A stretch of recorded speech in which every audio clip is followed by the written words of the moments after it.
अगले सेशन की ओर आगे बढ़ेंगे। ये सेशन होने वाला है बहुत ही महत्वपूर्ण। सरकार के बाद प्रशासन की है बारी और जानेंगे डेस्टिनेशन वेडिंग को लेकर के प्रशासन की क्या है तैयारी। तो हमारे साथ हैं आनंद वर्धन जी, अपर मुख्य सचिव उत्तराखंड हैं आप। प्लीज सर आप स्टेज पर आए।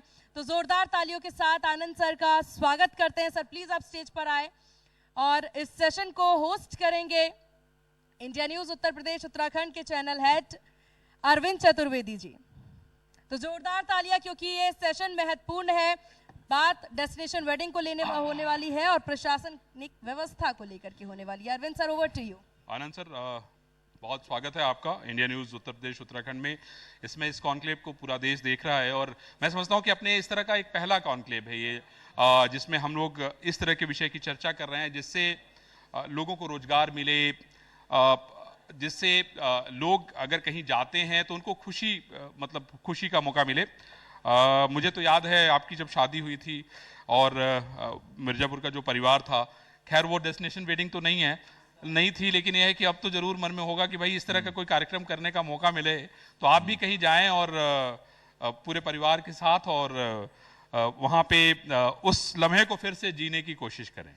तो मैं सर पहला सवाल मेरा आपसे ये है कि सरकार बहुत सारा काम कर रही है, आपके पास फाइनेंस है, आपके पास कार्मिक हैं और आप सरकार के बहुत इंपॉर्टेंट अफसर हैं।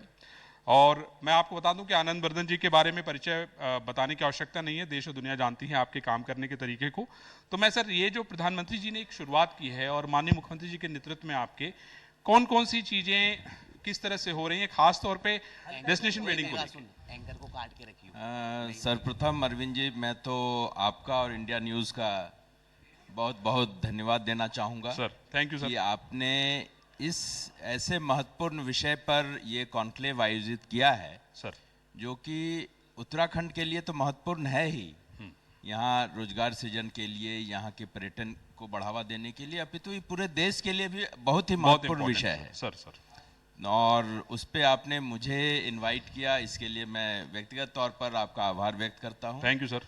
और ये मौका भी दिया कि मैं आपके चैनल के माध्यम से सर उत्तराखंड के बारे में शेयर कर सकूं, क्या सरकार कर रही है, क्या उत्तराखंड की प्रायोरिटीज़ हैं और क्या उत्तराखंड की फीचर्स हैं जिसके वजह से ये वेडिंग डेस्टिनेशन बन रहा है और आगे भी बनेगा। बहुत बढ़िया सर। तो अगर आप देखें, मतलब थोड़ा सा मैं आपका समय लूंगा कि वेडिंग डेस्टिनेशंस का बैकग्राउंड देखिए जी सर, कि आजकल लोग क्यों वेडिंग डेस्टिनेशंस करना चाह रहे हैं। जी, आपको हम सबों को पता है कि पहले जब शादियां होती थी, गांव में शादियां होती थी और एक तरह से वो पूरे गांव की शादी होती थी, लड़के की हो या बेटी की हो, और पूरा गांव उसको मिलके करता था, भागीदार होता था, चाहे बारात आ रही हो गांव में या बारात गांव से बाहर जा रही। लेकिन जैसे जैसे हमारी डेवलपमेंट हुई, आर्थिक विकास हुआ, फैमिलीज जो जॉइंट फैमिलीज होती थी वो अलग अलग न्यूक्लियर फैमिलीज में बढ़ने लगी। जी। लड़के लड़कियां, मतलब बेटियां भी पढ़ने लगी, बेटियां भी जॉब करने लगी, मतलब वो एक सोसाइटी का ट्रेंड जो अभी बना है। इसके साथ साथ प्रोस्पेरिटी काफी आई है पिछले एक दशक, और उसमें पूरे सोसाइटी में अगर आप देखें सर, मतलब वेल्थ काफी जनरेट हुआ है, लोग प्रॉस्परस हुए हैं। तो अब वेडिंग्स जो हो गए हैं, ये सिर्फ वेडिंग्स नहीं रहे जी, इसके कई वेडिंग्स के साथ साथ ये एक एक्सकर्शन का रूप ले लिया है। इसमें लोग, क्योंकि आज के समय में सोसाइटी इतनी फास्ट हो गई है, लाइफ इतनी फास्ट हो गई है जी, कि आपस में मिलना मिलाना कम हो रहा है। तो एक उसका ये पॉइंट बनता है, वेडिंग है या इस तरह के कोई फंक्शंस हैं। कृपया शांत रहें प्लीज, कृपया शांत रहें, बहुत इंपॉर्टेंट सेशन हम लोग कर रहे हैं प्लीज। हाँ, तो नेक्स्ट एक्सकर्शन के साथ साथ ये इंटरैक्शन का एक बहुत बड़ा जरिया है फैमिली और फ्रेंड्स के लिए जी। तो उस कारण से पिछले कुछ समय में ये वेडिंग डेस्टिनेशंस, मतलब डेस्टिनेशन वेडिंग्स की परंपरा, जो प्रथा चल गई है और काफी ये बढ़ रही है। अब आप ये देखेंगे, अगर आप पूरे कंट्री का देखें जी, तो कंट्री का टॉप वेडिंग डेस्टिनेशन आप किसको मानते हैं? राजस्थान जी, गोवा। अगर आप देखें, हाँ वहीं लोग जाते हैं सर, बड़े लोग वहीं जाते हैं, राजस्थान गोवा जी।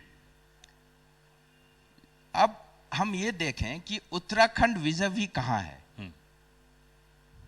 थर्ड नंबर किसका है अभी उसकी कोई नहीं है, लेकिन कई स्टडीज हुई हैं। अब शादी का सबसे महत्वपूर्ण चीज आप क्या मानते हैं? शादी अगर आप करने जा रहे हैं तो सबसे पहले आप क्या देखते हैं या क्या डिसाइड करते हैं? सर सबसे पहले तो आप जगह डिसाइड करते हैं कि नहीं, हाँ पहले आप डेट डिसाइड करते हैं। अच्छा, डेट डिसाइड करते हैं, हाँ ठीक कहा आपने। शादी जब आप करने जाते हैं तो सबसे पहले आप डेट डिसाइड करते हैं। ठीक कहा आपने। और डेट कैसे डिसाइड करते हैं? शुभ मुहूर्त, हाँ हाँ, ऑस्पिशियस डेट्स। और उत्तराखंड से ऑस्पिशियस क्या हो सकता है जो देवभूमि है?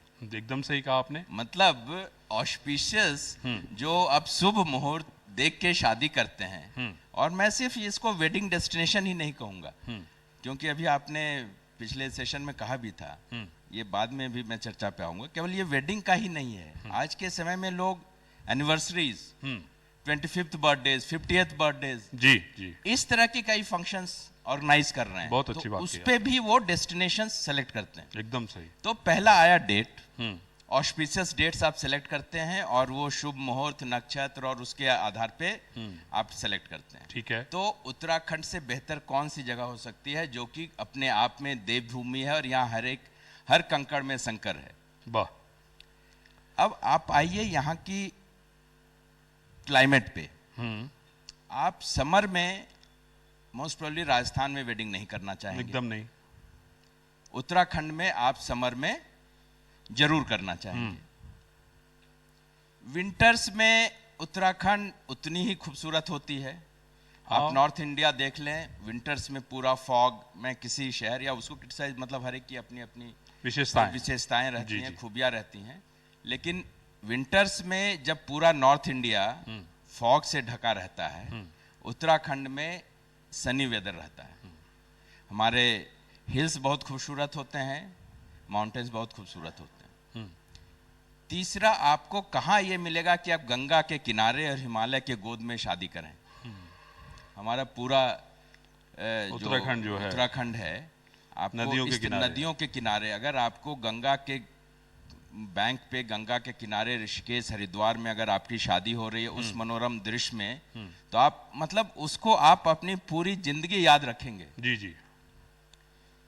आप कहीं भी शादी अगर कर रहे हैं किसी भी लोकेशंस पे, तो आपके हर एक फोटोग्राफ में, हर एक वीडियो में बैकग्राउंड में या तो हिमालय आएगा या पहाड़ आएगी या ग्रीनरी आएगी। ये लोकेशंस और ये सीनिक ब्यूटी आपको शायद ही कहीं मिले। तो आपने दो चीजें जस्टिफाई कर दिया, एक तो आपने डेट जस्टिफाई कर दिया, दूसरा देवताओं का आशीर्वाद जस्टिफाई कर दिया, और तीसरा आपने, भाई कोई भी व्यक्ति जाता है तो फोटो तो जीवन भर याद के लिए रहती है, तो आपने तीसरा जो है ये जिसको पिक्चर कहते हैं उसको जस्टिफिकेशन दे दी कि भाई तीनों उत्तराखंड से बेहतर आपको पूरे देश में कहीं नहीं मिलेगा। ठीक है। अब एक चीज और देखिए जी, जनरली अगर आप देखेंगे डेस्टिनेशन वेडिंग्स 2 दिन के लिए तो मिनिमम होती है। हाँ, 2 दिन तो कम से कम होती है जी। तो शादी की जितनी रस्में रिवाजें होती हैं, उसके साथ साथ जो समय बचता है, जो गेस्ट्स होते हैं उनको उसके अलावा बहुत कुछ एक्टिविटीज करने के लिए यहाँ पे सुविधाएं उपलब्ध हैं। हाँ, वो घूमने निकल जाते हैं, फोटोग्राफी मतलब करते हैं। क्योंकि मैं अभी देख रहा था एक वेडिंग हुई यहाँ देहरादून में। जी जी। अभी केदारनाथ बंद है, श्री केदारनाथ जी का पट बंद है, लेकिन उन्होंने अपने गेस्ट्स को पूरा हिमालय दर्शन और वो केदारनाथ जी का दर्शन कराया हेलीकॉप्टर से। क्या बात है। तो जो गेस्ट्स आए थे उसमें काफी फॉरेनर्स भी थे, तो उन्होंने तो वो सीन देख के मतलब दे वर मेस्मराइज्ड। तो कभी शायद जिंदगी में ना भूल पाए शादी को। यस। अच्छा, एक और बहुत इंपॉर्टेंट है, हमारे उत्तराखंड में हर एक कैटेगरी के लिए, हर एक इनकम कैटेगरी के लिए वेडिंग डेस्टिनेशंस उपलब्ध हैं। बहुत बढ़िया। आप जैसे देखिए, अगर आप जयपुर या उदयपुर उधर का लेते हैं तो वहाँ मिडिल क्लास के हो सकता है, लेवल इनकम लेवल के बाहर है, बाहर है। वो टॉप कैटेगरी इनकम लेवल के लिए है। लेकिन आपको यहाँ पे उत्तराखंड में आपको लोअर मिडिल क्लास और हायर क्लासेस, तीनों लेवल के वेडिंग डेस्टिनेशन जैसा आप चाहेंगे वैसा यहाँ पे उपलब्ध, हर एक कैटेगरी का। कैसे सर, जरा बताइए। जैसे देखिए, अगर आप टॉप मोस्ट करना चाहते हैं तो आपके पास 5 स्टार फैसिलिटीज भी हैं, जहाँ की स्पेस भी है।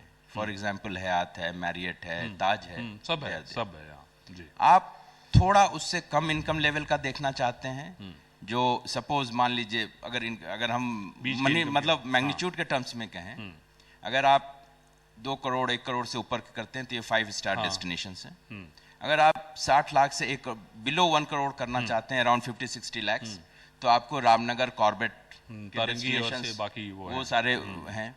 अगर आप उससे भी नीचे करना चाहते हैं 30-40 लाख में, तो आपको कई जगह नैनीताल, मसूरी या उस तरह अल्मोड़ा वैसे जगह में आपको उपलब्ध है। तो आपको उत्तराखंड स्टेट में हर एक कैटेगरी के डेस्टिनेशंस अफोर्डेबिलिटी के आधार पर बजट बता देना तो सबसे इंपॉर्टेंट है, इससे आदमी समझ जाएगा कि मुझे क्या करना है। तो अब देखिए ये इतना इंपॉर्टेंट है सर, ये तो मैं यहाँ की बता रहा हूँ। जी जी। अच्छा, अब हमारी कनेक्टिविटी भी बहुत अच्छी हो गई है। इनफैक्ट यहाँ जो डेस्टिनेशंस आ रहे हैं, जो वेडिंग्स के लिए आ रही है फैमिलीज, पूरे कंट्री से आ रही है। साउथ से आ रही है, कलकत्ता से, बंगाल से आ रही है, इंदौर से आ रही है, राजस्थान से आ रही है, गुजरात से आ रही है, सब जगह से आ रही है। बहुत बढ़िया। लेकिन इसके ये तो मैंने आपको जो फैसिलिटीज हैं, लेकिन कुछ अभी काफी चीजें हैं जो हमें करने की जरूरत है। जैसे अहमदाबाद से देहरादून की सिर्फ एक फ्लाइट है, उसको बढ़ानी है, उसको बढ़ाने की जरूरत है, क्योंकि लोग उतनी दूर से ट्रेन से नहीं आना चाहते हैं। क्योंकि देखिए अगर कोई समय को बचाना चाहते हैं, नंबर्स ज्यादा होते हैं लोगों के, सही आप उस तरह से 100 रहेंगे, 50 रहेंगे, समय भी बचाना चाहते हैं। समय की सारा खेल तो समय का ही है, समय का, क्योंकि वो ज्यादा से ज्यादा समय उस एक्सपीरियंस के लिए देना चाहते हैं। ट्रैवल में उतना समय वेस्ट नहीं करना चाहते। बहुत अच्छी बात कही आपने। चेन्नई से हमारी फ्लाइट नहीं है, कोलकाता से फ्लाइट नहीं है, तो ये इस पे सरकार काम कर रही है। भारत सरकार से अनुरोध किया है, तो ये फ्लाइट्स बढ़ने की हम लोग सर कब तक उम्मीद करें कि इस बारे में जो आप सरकार, चूंकि आप इतने इम्पोर्टेंट पद पे हैं, तो कब तक हम उम्मीद करें कि नहीं हम लोग जो है एक साथ जो है गुजरात से, कलकत्ता से, चेन्नई से। अब देखिए ये एज उत्तराखंड सरकार के प्रतिनिधि के रूप में या उत्तराखंड राज्य के निवासी के रूप में तो मैं चाहूंगा ये जल्द से जल्द हो जाए। लेकिन ये देखिए ये नेशनल लेवल के सिनेरियो पे होता है, क्योंकि तो मन में आशा है कि भाई एक आइडिया लग जाए तो ये होता है। लेकिन हमारी कोशिश है कि अगले कुछ समय में ये जल्दी से जल्दी अनुरोध हमने किया है जी। ये तो एयर कनेक्टिविटी, रोड कनेक्टिविटी हमारी अच्छी हो गई है। अब दिल्ली से हमारी नजदीकियां बढ़ने जा रही हैं अगले 1-1.5 साल के अंदर। तो एक तो कनेक्टिविटी का इशू है। ठीक है सर। अच्छा, एक आपने शुरू में कहा था कि सरकार क्या क्या कर रही है। हाँ, सरकार क्या क्या कर रही है। सरकार का मेन रोल है फैसिलिटेशन, अवेयरनेस क्रिएट करना और इंफ्रास्ट्रक्चर प्रोवाइड करना। मेन अगर मैं मानता हूँ ये 3 मुख्य रोल हैं। तो इंफ्रास्ट्रक्चर के उसमें हम लोग काफी काम कर रहे हैं। सरकार हर एक साल इंफ्रास्ट्रक्चर पे जो अमाउंट इन्वेस्ट हो रहा है, जैसे अभी इस साल 22-23 में अगर देखें तो हमने लगभग 8,000 करोड़ प्योर इंफ्रास्ट्रक्चर क्रिएशन पे स्पेंड किया था। इस साल 23-24 में हमारी एक्सपेक्टेशंस हैं कि हम 10,000 करोड़ इंफ्रास्ट्रक्चर पे स्पेंड करेंगे और 24-25 में हमने लगभग 13-14 हज़ार करोड़ का टारगेट रखा है। तो ये इंफ्रास्ट्रक्चर, क्योंकि अगर आप जो डेस्टिनेशन है, जो साइट है, अगर आप वहाँ कनेक्टिविटी नहीं देंगे और दूसरी इंफ्रास्ट्रक्चर नहीं देंगे तो लोग वहाँ नहीं जाएंगे। सही बात है। नंबर 2, हम लोग ये हॉस्पिटैलिटी सेक्टर में एक नई पॉलिसी सरकार अभी कुछ माह पूर्व लाई थी, इन्वेस्टर समिट के पूर्व जी। और हम उसमें हॉस्पिटैलिटी में 50% तक कैपिटल सब्सिडी दे रहे हैं। अच्छा। हाँ, मतलब क्योंकि ये एक तरह से हॉस्पिटैलिटी सेक्टर ही है, तो उसको हम प्रमोट कर रहे हैं जी। होम स्टेज में सब्सिडी है, तो इस तरह की सब्सिडीज और मतलब कोई व्यक्ति इस तरह का अगर काम करना चाहे तो ये सारी सुविधाएं आपसे ले सकता है। ये अपॉर्चुनिटीज हम उनको दे रहे हैं। तो एक ये है। अवेयरनेस के लिए हम लोगों ने सोचा अभी कर नहीं पाए लेकिन करेंगे। जैसे वेडिंग प्लानर्स हैं, आप जो टॉप मोस्ट वेडिंग प्लानर्स हैं कंट्री के, उनके साथ डिस्कशन करना, उनका फैम टूर्स ऑर्गेनाइज करना, जो साइट्स हैं अवेलेबल उनको वहां दिखाना, प्लस उनसे भी जानना कि हमें और क्या करना चाहिए। हाँ, इसमें क्या हम ऐड ऑन कर सकते हैं। तो एक इंटरेक्शन वो भी पाइपलाइन में है, जिससे कि हम उनसे भी सीखेंगे और उन्हीं के एक्सपीरियंस पे हमें और क्या करना चाहिए वो हम अकॉर्डिंगली करेंगे। तो आप लोग के मन में भी है कि स्टार आए यहाँ शादी करे, जैसे महाराज जी कह रहे थे कि भाई हमारे यहाँ इतने सुंदर सुंदर जगह हैं कि अगर एक फिल्म की शूटिंग होगी तो पूरी दुनिया, जैसे स्विट्जरलैंड में आप देखिए जहाँ पे ये दिल वाले दुल्हनिया ले जाएं का बोर्ड आज भी लगा के रखा हुआ है शायद उन लोगों ने। तो ऐसी जगह उत्तराखंड में भी है, आप ये कहना चाहते हैं? नहीं, ऐसी बहुत सारी जगह है, बहुत सारी मतलब हमने कहा ना, उत्तराखंड तो इतनी पोटेंशियल है, एक्सप्लोर्ड एंड अनएक्सप्लोर्ड, लोग मतलब नोन एंड अननोन। तो अब धीरे धीरे लोग अब उसको जान जाएंगे, आप ये कहना चाहते हैं? जान रहे हैं, जान भी रहे हैं लोग। और नहीं, लेकिन दुनिया में जिस तरह से सर, दुनिया में जिस तरह से प्रचार प्रसार होना चाहिए, जैसे अब अभी प्रधानमंत्री जी जहां जहां गए आप देखिए वहां पे जगह नहीं है, वहां पे बुकिंग है। अब जैसे वो जैसे महाराज जी कह रहे थे कि वो जो शिव और पार्वती वाला मंदिर है 2024 तक बुक है वो। अब ये तो सौभाग्य है उत्तराखंड का कि माननीय प्रधानमंत्री जी का आशीर्वाद विशेष रहता है उत्तराखंड में। सही बात। हाँ, और विशेष लगाव है, विशेष इनका प्यार भी है।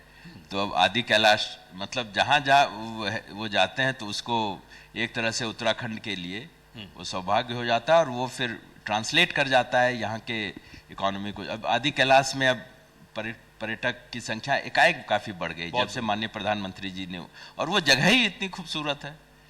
आनंद सर, मुझे ये बताइए कि जैसे कोई एक आम आदमी है, आम आदमी के मन में होता है, जैसे आपने बताया कि हम ये फैसिलिटी दे रहे हैं, 50% सब्सिडी दे रहे हैं, लेकिन उसके मन में होता है क्या है कि सरकार के काम करने के तरीके को भी वो जानती है। आप लोगों ने एक वन विंडो सिस्टम भी बना रखा है, लेकिन क्या चीज़ें इतनी आसान है जितनी बैठ के हम लोग ये बातें कर रहे हैं? ये चीज़ें बहुत मतलब, क्योंकि बहुत सारी फॉर्मेलिटी होती है, कोरम होता है, वो आप समझ सकते हैं क्योंकि आपका बहुत लंबा इसमें अनुभव है। तो कोई व्यक्ति अगर इस तरह का रोजगार करना चाहता है, यहाँ पे कुछ इन्वेस्ट करना चाहता है, उत्तराखंड को कुछ देना चाहता है, तो सरल माध्यम क्या है, आसान क्या है, कैसे वो सारी चीज़ों को करें? देखिए, पहले समय से और आज में काफ़ी इम्प्रूवमेंट है। मैं ये तो नहीं कहूँगा कि अभी और करना बाकी नहीं है, कि हमने आइडियल अचीव कर लिया। हमने आइडियल अचीव नहीं किया है, लेकिन हमने काफ़ी सुधार किए हैं, और लेकिन अभी और भी उसमें करना बाकी है। क्योंकि काफ़ी, जैसे अगर कोई इन्वेस्ट करना चाहता है या कोई काम करना चाहता है, तो जो सिंगल विंडो सिस्टम गवर्नमेंट ने प्लेस में रखा है, तो उसके कारण काफ़ी सुविधाएं हो गई हैं। मतलब उसको जो पहले अगर उसे फॉर एग्जांपल 20 जगह जाने पड़ते थे, 20 ऑफिसेज में, तब उसको वो 20 जगह नहीं जाने होते हैं। अब वो सिंगल विंडो सिस्टम के थ्रू वो सारे पेपर उसके पूरे होंगे। हाँ, तो फिर वो फाइल रुकेगी नहीं? फाइल रुकेगी नहीं, वो ये गारंटी है? हाँ, ये गारंटी है। उसमें ये हो सकता है कि अगर आपकी कुछ कमी हो या आपने कोई पेपर्स नहीं, सर वो तो बात ही खत्म हो गई। तो लेकिन अगर आपके सारे पेपर्स कंप्लीट हैं तो फिर वो एक मतलब चीफ सेक्रेटरी के लेवल पे वो अप्रूवल होके फिर, मतलब लोगों में एक डर हुआ है कि गलत मत करो। हाँ, ये डर हो रहा है, वो डर हुआ, गलत मत करो और कोई चीज रोको मत। क्योंकि अगर आप रोकोगे तो फिर आपकी एक्सप्लेनेशन होगी। हाँ, आपको जवाब देना होगा। आपको जवाब देना होगा, मतलब क्यों आपने रोका है। हाँ, हम लोग देखिए सर बहुत इंपॉर्टेंट मुद्दे पे बात कर रहे हैं, लोग इसको लाइव देख रहे हैं। मैं आपसे ये कहना चाहता हूं कि जो लोग यहाँ आना चाहते हैं, जो लोग अपने बेटी की शादी यहाँ करना चाहते हैं, या जो लोग यहाँ रोजगार करना चाहते हैं, आनंद वर्धन जी की तरफ से क्या संदेश है, उनको क्या मैसेज है कि नहीं आप आइए, आपका उत्तराखंड सरकार हम लोग स्वागत कर रहे हैं, और आप आइए, हम लोग दोनों हाथ से जो है आपको जो है देखिए जगह देंगे। उत्तराखंड का तो ये मानना है कि अतिथि देवो भव। सर, आप यहाँ पे, यहाँ का वातावरण सबसे सुरक्षित है, बिना किसी डर के, विदा क्राइम के। यहाँ की जो सुंदरता है वो अभूतपूर्व है, उसका कोई जवाब नहीं है। यहाँ पे आपको अपने जिस पर्पस के लिए आप आ रहे हैं उसके अतिरिक्त आप बहुत सारी यादें समेट के ले जाएंगे जो आपको शायद ही कहीं मिले। फाइनेंस में होने के नाते सर एक और मेरे मन में सवाल होता है कि अभी सुबह से चूंकि हम लोग का सेशन चल रहा था, तो एक लोगों के मन में सवाल यह है कि क्या होता है कि जब हम कोई योजनाओं को शुरू करते हैं तो उसमें बहुत बड़े बड़े लीडर आ जाते हैं। तो जब वो आ जाते हैं, वो कोई चीज क्रिएट कर लेते हैं, तो भाई अधिकार तो जिन्होंने क्रिएट किया है उसी का रहता है। उत्तराखंड के जो लोग हैं उनको कैसे उसमें पार्टिसिपेशन मिले? रोजगार तो शायद मिल जाता होगा, ये लक्ष्य भी है शायद सरकार का, लेकिन उनको कैसे उसमें शेयर धारक बनाएं? क्योंकि लोग ये सवाल कर रहे थे कि भाई कैसे हम उसको जो है उसमें हम शेयर पा सकें, कैसे हम उसमें मालिक बन सकें, ये भी एक बहुत बड़ा प्रश्न है। देखिए, मैं आपको उदाहरण देता हूँ जी।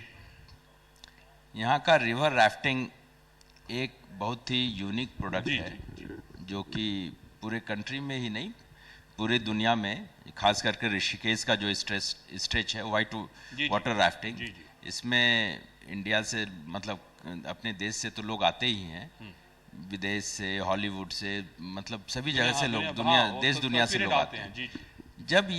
जब शुरू हुआ, कुछ बड़े लोग या जो एक्सपर्ट्स थे, उन्होंने शुरू किया। लेकिन आज के दिन में आप देखेंगे इसके 70-80% जो इसका बिजनेस है वो हमारे स्थानीय निवासियों के हाथ में, और वो मालिक हैं। उन्होंने धीरे धीरे सीखा, पिकअप किया, हम लोगों ने फैसिलिटेट किया उनको और उनकी स्ट्रेंथनिंग की, उनको स्ट्रेंथन किया सभी तरीके से। चाहे हम वीरचंद सिंह गढ़वाली पर्यटन रोजगार योजना में उनको सब्सिडी और बैंक लोन दिलाए, जैसे भी किया हो, या ट्रेनिंग दिलाई हो। तो उसी तरीके से जहाँ भी इन्वेस्टमेंट आ रहा है या जो भी हो रहा है, तो एक बेसिकली गवर्नमेंट का रोल ये होता है कि आप एक इकोसिस्टम डेवलप करें जिससे कि आपके जो लोकल रेजिडेंट्स हैं उनकी स्ट्रेंथनिंग हो, वो अपने आप को उस पोटेंशियल तक डेवलप कर पाएं। तो यही हम लोगों की मंशा है। आपको ये लगता है कि धीरे धीरे जो है इसमें भी ये लोग समाहित हो जाएंगे और ऐसे ही आप लोग हाँ डेफिनेटली स्ट्रेंथ को डेवलप कर पाएंगे? आप अगर आप हॉस्पिटैलिटी सेक्टर ही लें, जी जी, जैसे होम स्टे का एग्जाम्पल, जी हाँ जी। अब आप देखें कि होम स्टे अब लोग बड़े होटलों में नहीं रह के होम स्टेज में रहना चाह रहे हैं, होम स्टेज में रहना चाह रहे हैं। तो होम स्टेज तो हमारे लोगों ने ही बनाए हैं, हमारे लोग जो लोकल हैं जिनके 5-6 कमरे का घर है उसमें उन्होंने 2-3 कमरे और ऐड कर लिए, थोड़ा और अच्छा कर लिया, और उसकी लोकेशन अच्छी है, नदी के किनारे है, पहाड़ के नीचे है। तो आपने मालिक बना दिया उनको? हाँ, मालिक है ही, उसको हमने और उसकी पोटेंशियल को निकाल के निखार के हमने उस लायक बना दिया कि वो पूरी दुनिया में अब उनकी चर्चा हो रही है। हाँ, चर्चा। आनंद जी, यही मैं समझना चाहता था कि भाई आपने जो है कैसे एक ऐसे व्यक्ति को मालिक बना दिया जो सपने में भी नहीं सोच सकता था कि वो मालिक कभी बनेगा। उसके घर भी 10,000 रुपए वाले ग्राहक आएंगे जो एक दिन में 10,000 रुपए उसको दे के जाएंगे। यही इंपॉर्टेंट है और यही शायद हमारे जो कार्यक्रम है उसका मकसद है। आनंद वर्धन जी ने बड़ा साफ बताया कि आपको अगर डेस्टिनेशन वेडिंग करनी है तो आपको क्या क्या चुनना है, कैसे चुनना है, कैसे आप उनका सिलेक्शन करेंगे, और आपका जो बजट है उस बजट पे कैसे कहाँ कहाँ आप फिट हो सकते हैं। उसके अलावा आपने ये भी बताया कि हम लोग कैसे जो यहाँ के लोकल लोग हैं उनको रोजगार दे रहे हैं, और सबसे जो बड़ी बात है, जो वाकई फख्र करने की बात है सरकार के लिए भी, और मैं समझता हूँ कि सरकार जिस तरीके से इसमें आगे बढ़ रही है, होम स्टे का जो कॉन्सेप्ट है वो अपने आप में वोकल फॉर लोकल का सबसे बड़ा कॉन्सेप्ट है।